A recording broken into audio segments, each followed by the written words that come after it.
हाँ, एक बच्चे का सवाल है। ये सवाल जो है क्लास 12 फिजिक्स का है, चैप्टर पहले का इलेक्ट्रोस्टैटिक का। एकदम स्टार्टिंग का ही सवाल कह सकते हो। ठीक है, सॉल्व करते हैं। सवाल क्या है? सवाल में ये कह रहा है कि अगर 75 किलोग्राम मतलब 75 किलोग्राम इलेक्ट्रॉन हमारे पास है तो उस पूरे इलेक्ट्रॉन पे 75 किलो इलेक्ट्रॉन पे कितना चार्ज होगा, यही हमारा प्रश्न है।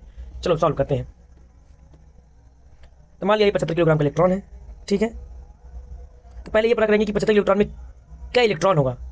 ठीक है, और इस पर हमें चार्ज निकालना है। तो हमको पता है कि एक इलेक्ट्रॉन को जो मास होता है, एक इलेक्ट्रॉन को जो द्रव्यमान होता है वो कितना होता है, 9×10⁻⁻31 किलोग्राम। ये इलेक्ट्रॉन का मास होता है। ये आपको याद होना चाहिए, लर्न करने लगा, नहीं याद होगा तो समझ गए। अच्छा, अब हमारा टारगेट है कि हम ये पता करेंगे, जैसे ये वही वाला सवाल हो गया जो बचपन में तो बाबा लोग या दादा लोग पूछते थे कि अगर एक मुर्गी का बच्चा 50 ग्राम का है तो 10 किलोग्राम में कितना मुर्गी का बच्चा हो जाएगा। तो वही वाला यहाँ पर भी है। ठीक है, कि अगर एक इलेक्ट्रॉन इतने किलोग्राम का है तो 75 किलोग्राम में कितना इलेक्ट्रॉन होगा। तो लगाएंगे एक एक नियम, एकदम बचपन वाली कहानी वाला। ठीक है, 5-6 की ये सवाल है तो कि अगर एक आम 10 ग्राम का है मान लीजिए तो 1 किलो में क्या आम हो जाएगा। तो ऐसे ही इलेक्ट्रॉनों की संख्या निकालने की बात आ रही है। तो इलेक्ट्रॉनों की संख्या निकालने की जब बात आएगी तो कुल जितना इलेक्ट्रॉन है, कुल कितना 75 किलोग्राम। 75 किलोग्राम इलेक्ट्रॉन में उसके मास से डिवाइड कर देंगे और डिवाइड करके जो आएगा वो लिख देंगे।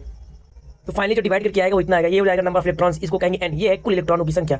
अब ये पता चल गया कि 75 किलोग्राम में इतना इलेक्ट्रॉन, जो कि अरबों खरबों लाखों अनियत इलेक्ट्रॉन कह सकते हैं, अनियत नहीं है लेकिन बहुत सारे हैं। अब इन बहुत सारे इलेक्ट्रॉनों पे कितना चार्ज होगा ये पता करके लगाएंगे। फॉर्मूला होता है क्वांटेशन ऑफ चार्ज का, आवेश का जो क्वांटीमीटर होता है, Q बराबर N लगा देंगे। Q बराबर N लगाने के बाद फाइनल हमारा आंसर आ जाएगा। ठीक है, अगर नहीं समझ में आया तो एक बार फिर से देखिएगा, खुद प्रयास कीजिएगा। ऐसे सवालों को, बेसिक सवाल है, आपको जरूर चाहिए। सब बोर्ड लेवल में, CUT लेवल में कह सकते हो आप, या NCERT के ऐसे सवाल हो सकते हैं जो आपको अवश्य ट्राई करना चाहिए। न्यूमेरिकल आपका स्ट्रांग होना चाहिए। तो Q बराबर N लगाने हैं। ठीक है, तो Q बराबर N लगाने, N जो दिया वो रख दिए, E होता है इलेक्ट्रॉन पे चार्ज, हमको पता है। अब इसको सॉल्व कर देंगे, गुणा करके पावर को ऐड करके फाइनल आंसर आ जाएगा।